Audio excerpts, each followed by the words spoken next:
ध्यानाभ्यास के लिए कृपया अपने नेत्रों को बंद कर लीजिए। अपना मुख अपनी ओर कीजिए।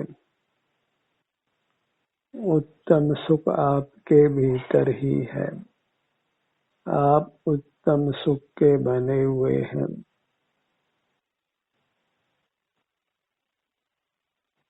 बाहर की दुनिया के कामकाजों से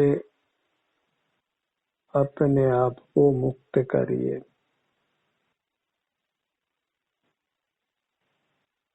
बाहर से कुछ भी प्रयोजन नहीं रखना है। बाहर के लाभ हानि का कुछ भी विकल्प नहीं करना है। संपूर्ण समय अपने हित में लगाना है। अपनी ही चिन्ह मूर्त की संभाल में रहना है, क्योंकि वही सुखदाता है। अपने को मूर्त कर्म के बंधन से मुक्त करने में लगाना है। उसके लिए अपनी अमूर्त काया से ही निरंतर जुड़े रहने का प्रयत्न करना है। इसके लिए बाहर का सब जानना देखना यथासंभव बंद रखना है। पर परिचय को पूरी तरह समाप्त कर देना है। एक अपनी चिन्ह मूर्त का ही परिचय रहे जो आनंद रूप है। उसी के आनंद को हम भोगते रहें, ताकि सकल कर्मों का नाश हो और परमानंद स्थायी हो। हम आनंद स्वरूप ही हैं, तो अपने से युक्त रहकर आनंद में रहना है। और इस आनंद का बाह्य जगत से कुछ भी संबंध नहीं है। बाह्य जगत से जुड़ने से ही इस आनंद के भोग में विघ्न पड़ता है। हम दुखों का अनुभव करते हैं। मूड से बंध कर अविनाशी होकर भी विनाशी हो जाते हैं। निराकुल स्वभाव होने पर भी आकुल व्याकुल रहते हैं। स्वस्थ रहने का स्वभाव होने पर भी अस्वस्थ रहते हैं। सारा शरीर वेदना से मुक्त रहे, ऐसा स्वभाव होने पर भी शरीर में वेदना रहती है। अपने को बाहर से पूरी तरह हटाने का प्रयत्न करना है। पूरा समय अपनी चिन्ह मूर्त को अर्थात अपने आप को देना है। अपने को कर्म बंधन से छुड़ाकर परमात्मा बनाना है। नई जिम्मेदारियों को नहीं ओढ़ना है। नए काम काजों को हाथ में नहीं लेना है। बाहर के लाभ पाने का प्रयत्न नहीं करना है। बाहर की हानि हो तो उसकी कुछ परवाह नहीं करना है। लाभ हानि का कोई विकल्प ही नहीं करना है। बस अपने से युक्त होकर सुख का लाभ ही कमाना है। निरोगता को ही पाना है। पूरी तरह स्वस्थ रहना है। बाहर के ज्ञान के तिरोभाव से ही आनंद का आविर्भाव होता है। यह एक एकांतिक नियम है। आनंद का ही आविर्भाव जीवन में चाहते हैं तो बाहर के ज्ञान का तिरोभाव रखिए। बाहर के ज्ञान को नहीं करना है। बाहर की दुनिया से नहीं जुड़ना है। जितना जुड़ गए वह जुड़ गए, अब नहीं जुड़ना है। जो भूतकाल बीत गया उसमें हम कुछ नहीं कर सकते हैं। अब वर्तमान में हमको बाहर की दुनिया से नहीं जुड़ना है। अपनी भीतर की चिन्ह मूर्त जो आनंद कंद है, आनंद घन है, उसी से जुड़कर घन हो जाना है, ताकि कर्म का प्रवेश नहीं हो सके। अपनी चिन्ह मूर्त की ही महान शरण है, क्योंकि यह परमात्मा रूप है, आनंद मूर्ति है। जो भी अपना विस्तार है उसको प्रभु की मूरत मानिए और इसके संवेदन को ही प्रभु का दर्शन मानिए। बाहर कुछ भी विकल्प नहीं करना है। बाहर परमात्मा है कि नहीं है उसका विकल्प ही नहीं करना है। एक अपनी मूरत का ही आनंद भोगना है। दृष्टांत के लिए जैसे अर्जुन को केवल चिड़िया की आंख ही दिखाई देती है, अन्य कुछ वह देखता नहीं है, ऐसे ही हमको बस केवल अपनी मूरत के सुख का संवेदन हो, अन्य कुछ जानना नहीं है। सारे ही बाहर की दुनिया से विमुख रहना है। बाहर के जगत को प्रोहिबिट करना है। अपने उपयोग में बाहर का कोई पदार्थ नहीं आवे तो फिर केवल सुखानुभूति होनी है। स्वस्थ रहना है, निराकुल रहना है और इस प्रकार कर्म क्षय कर परमात्मा होना है। एक ही लक्ष्य परमात्मा पद को पाना है और कुछ भी नहीं पाना है।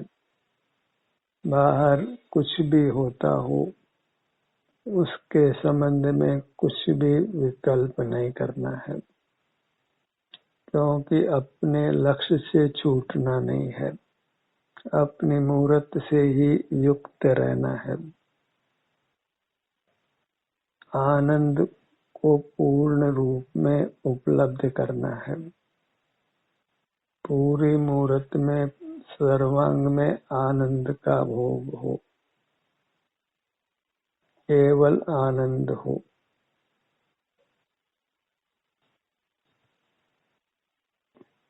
बाह्य जगत का हमारे भीतर प्रवेश नहीं हो, अर्थात बाह्य जगत के ज्ञान से हम 100% रहित रहें।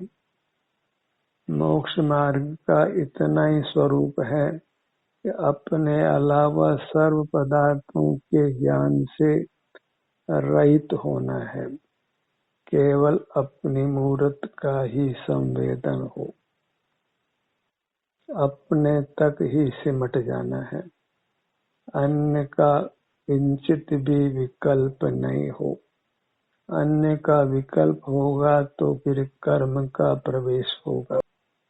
जहाँ हमने बाहर के ज्ञान को खुला किया उसी द्वार से कर्मों ने प्रवेश कर लेना है। बाहरी आपदा आनी है। जहाँ बाहर के जानने में खड़े हुए हमने आपदाओं को निमंत्रण दे दिया, उनके लिए दरवाजे खोल दिए, हमने स्वयं ही आपदाओं को बुला लिया, अपने पैरों पर स्वयं ने ही कुल्हाड़ी चलाई है।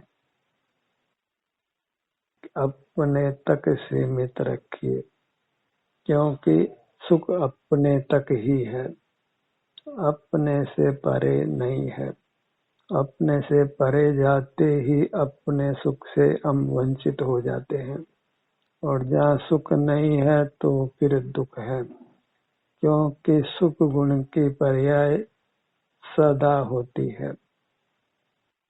सुख गुण कूटस्थ नहीं है। अनादि से सुख गुण की प्रतिक्षण कोई न कोई पर्याय हुई है और अनंत काल तक होती ही रहेगी। तो सुख गुण की पर्याय सुख रूप ही हो, दुख रूप नहीं हो। तो अपने विस्तार जिसमें सुख गुण है उसी से युक्त रहना है। अपनी मुद्रा से ही युक्त रहना है और सुखी रहना है। एक ही संकल्प लीजिए कि अब दुखी नहीं होना है।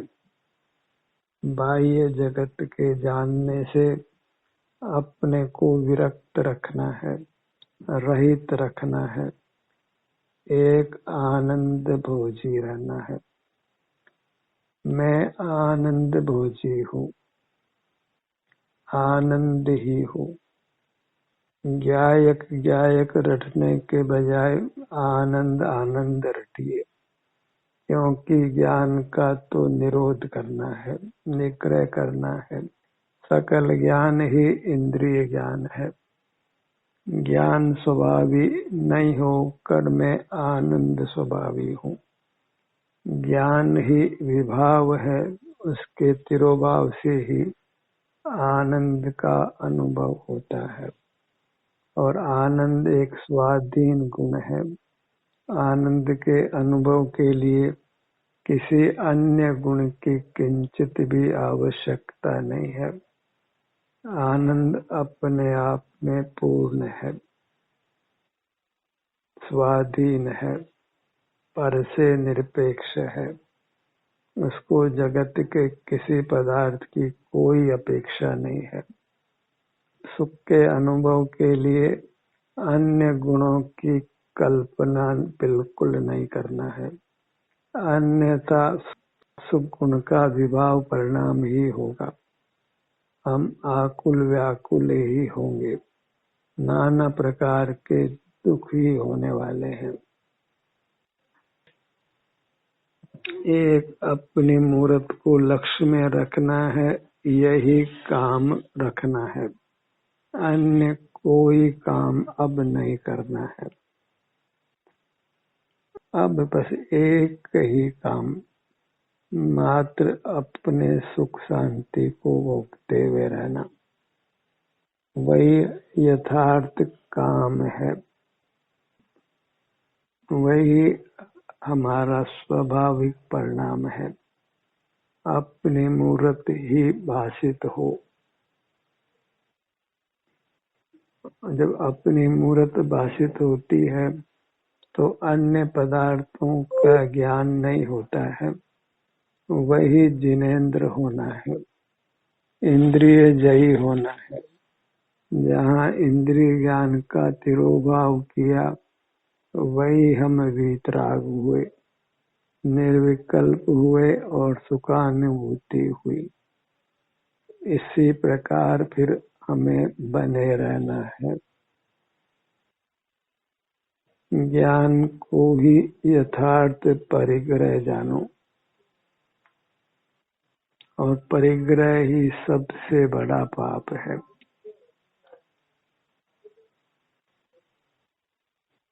इंद्रियों का आकार भले ही हो, पर इंद्रिय ज्ञान नहीं हो। इंद्रिय ज्ञान से रहित अपना अमूर्त शरीर हो, वही इंद्रियातीत वर्तन करना है। जहाँ केवल आनंद ही आनंद का उद्भव होता है, अन्य कुछ भी नहीं होता है। अपने सर्वांग में आनंद की स्थिति होती है, आराम की स्थिति होती है, कुछ भी वेदना नहीं होती। बस अपनी मूर्त से ही निरंतर युक्त रहने का काम रखिए, अन्य कोई काम नहीं करना है। अर्थात अन्य कुछ भी जानना नहीं है। जितना जान लिया वह बहुत खराब हुआ है। उसी से हमने संसार के नाना दुखों को भोगा है। अब कुछ जानना नहीं है। जो जान लिया है उसका स्मरण नहीं करना है। स्मृति ज्ञान को काम में नहीं लेना है। इस प्रकार स्वतः ही फिर अपनी सर्वांग मूर्ति में सुख संवेदन होता है, जिसकी हमको स्वाभाविक कामना है। अपने ध्यान को अपने ललाट भाग पर लाइए।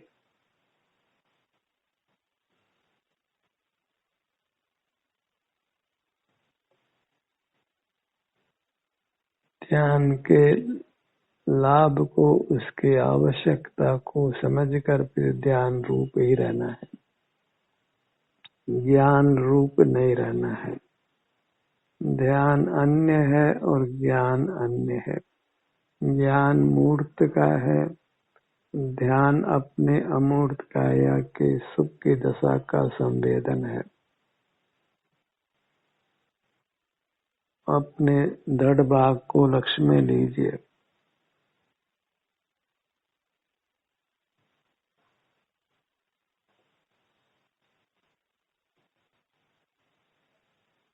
पीठ का भाग अपने ही विभिन्न भागों में विचरण करते हुए रहना, इतना ही मोक्ष का मार्ग है, इतना ही ध्यान का स्वरूप है।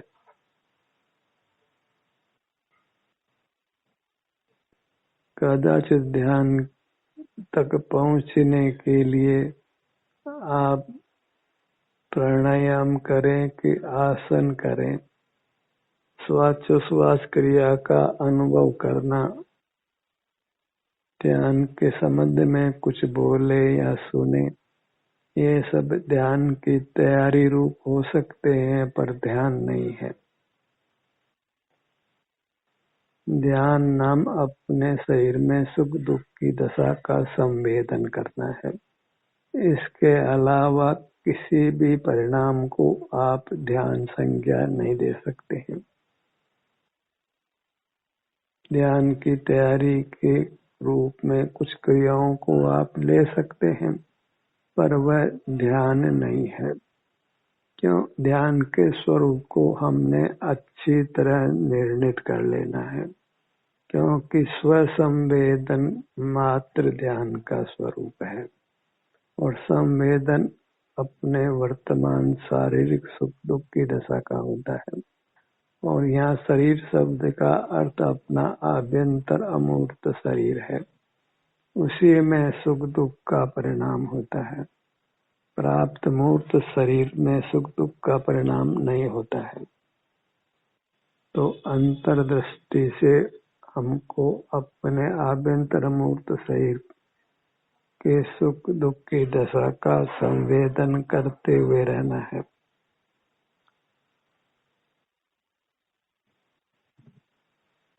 यही ध्यानाभ्यास करना है। इसके अतिरिक्त ध्यान का दूसरा कुछ भी स्वरूप नहीं है। इसमें शब्दों का अंकों का आश्रय भी नहीं है। कदाचित अपने शरीर के अंगों के नाम का हम भले स्मरण करें, पर वह स्मरण तक तो ध्यान नहीं है। उस अंग तक हम पहुंचते हैं, उस अंग के स्वास्थ्य की स्थिति का संवेदन करते हैं, वहीं से ध्यान संज्ञा लागू पड़ती है। उसी से जीव कर्मों के बंधन से मुक्त होता है। अपने ध्यान को अपनी दाहिनी भुजा पर लाइए।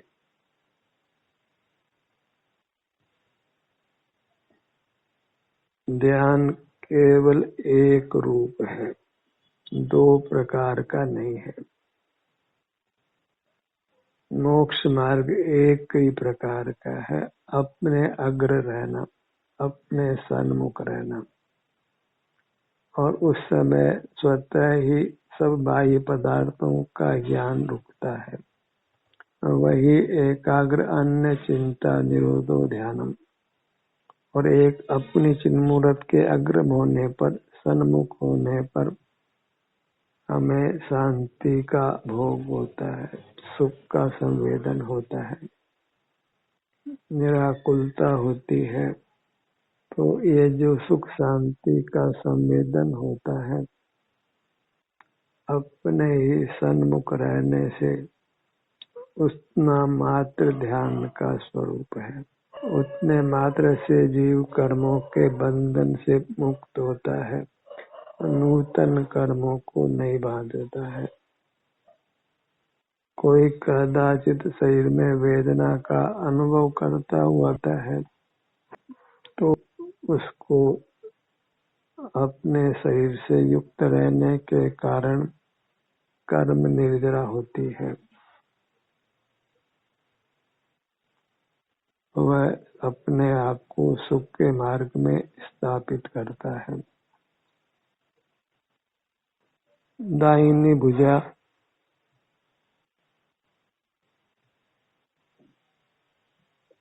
दाहिनी हथेली, पांचों अंगुलियां। भावना तो यही भावना है कि हम सतत अपनी मुद्रा के विभिन्न भागों के लक्ष्य करते हुए रहें और अपने लक्ष्य में सुख शांति का संवेदन होता है। बाईं भुजा, बाईं हथेली, पांचों अंगुलियां। दाहिना पैर,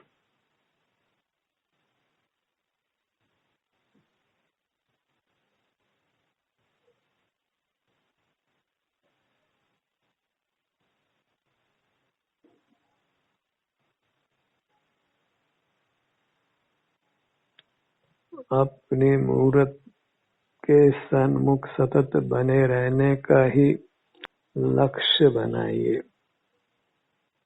अपने ही अमूर्त शरीर के सुख दुख का ही संवेदन करते रहना, वही ध्यान में रहना है।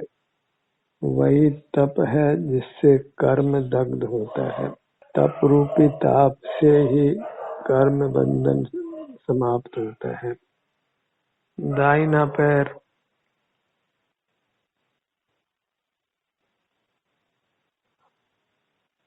चरण कमल, पिंडली, घुटना,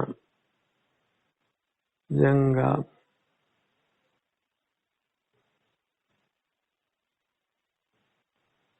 इस प्रकार हम अपने अमूर्त अंगों के सन्मुख होते हैं तो वीतराग होते जाते हैं, आनंद का ही अनुभव होता है।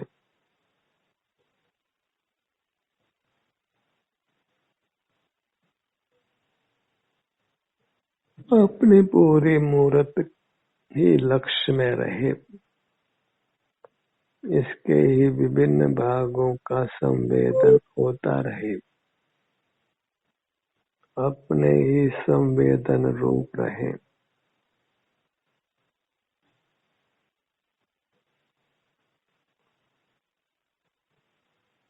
अपनी मूर्त को ही परमात्मा रूप सुख रूप मानकर उसके सुख का संवेदन करते रहना है। अन्य किसी से कुछ भी आशा नहीं करना है। स्वाधीनता से ही सुखी रहना है। ध्यान का सत्र यही समाप्त होता है।